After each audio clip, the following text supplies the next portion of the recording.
Even if I knew all their names, I wouldn't say it here because they've already given me quite a few warnings. And I'm now at the point where I actually truly believe they're going to try and kill me. So you've had messages from people trying to control you who you think would kill you. I understand that you get 3 strikes in this game. Strike 1 is they try and shut you up and discredit you, which I've just been through. Strike 2 is they try and put you in jail for no reason. And strike 3 is they kill you. And one of my strikes is now gone, and I now firmly believe that they're going to try and kill me because they want me to be quiet and I'm not being quiet. And I have huge amounts of influence, which is what they're scared of.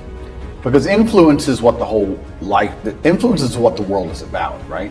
If you send soldiers to a country to die, if you have literally a pitched battle on any country on the planet with tanks and planes and people are dying, that's only to control the ground so you can influence it. Like, all of that is for influence. The media is for influence. What they tell people to believe, the mindsets they want you to adopt, is so they can influence you. So when somebody like me comes along who has a mass amount of influence and it's going in a direction they're contrary to, they sit and go, wow, this is a big problem from one person. And people have car accidents, people get robbed, people get shot. And that's the unfortunate reality of human nature. When you are a very large problem for very powerful people, they look for quick solutions, and the easiest solution is to kill me.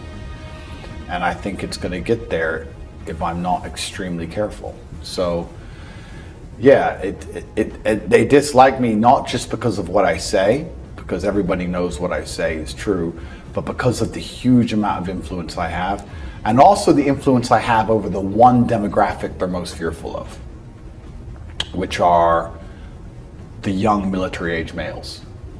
They're the demographic that they need to keep under control the most, because those are the ones who will lead a revolution.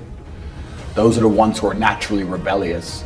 Those are the ones you need to fight in your armies. Those are the ones you need to be the backbone of the slave force and build the roads for a shit wage. Those are the ones you need to sit in a sexless marriage and raise kids while they're depressed and turn up and pay their taxes anyway. That demographic is the backbone of the economy, of the defense of a nation.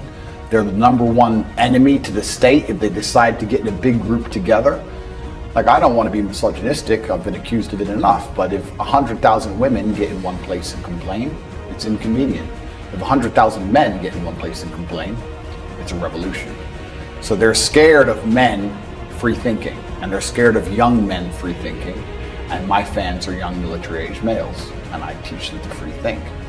So they look at me and they literally see me as a threat to the world, and that's why I think they're going to try and kill me.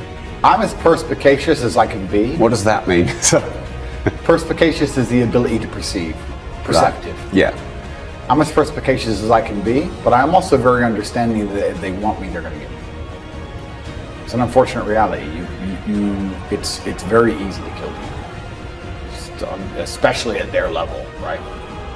If they want me, they're going to get me.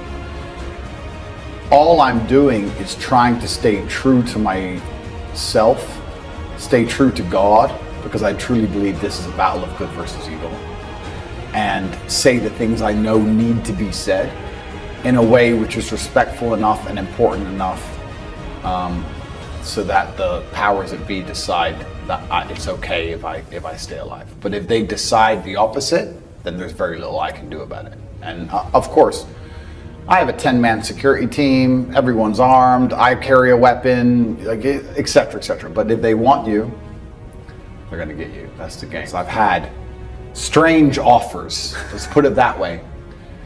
I won't sell my soul.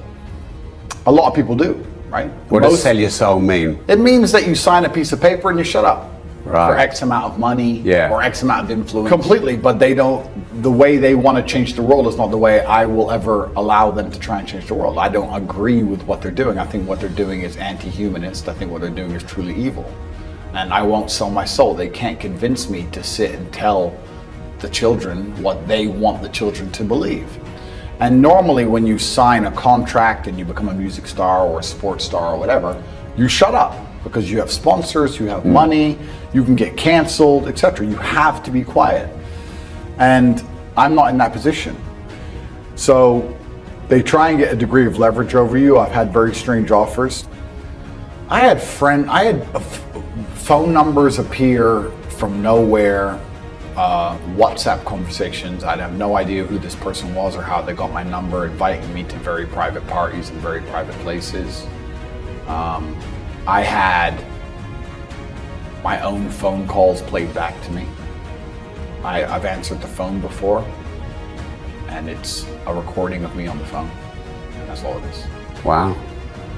And I probably shouldn't say these things on YouTube, but this is the reality of the world I'm not living in. So, yeah, there's things that have happened that have been like, Andrew, you better shut up. That's why they got Socrates. You know why Socrates died? He was arrested, and he ended up poisoning himself and killing himself because they were going to execute him. And he was arrested for corrupting the youth because he was convincing the youth to think about not joining the military because the wars were pointless.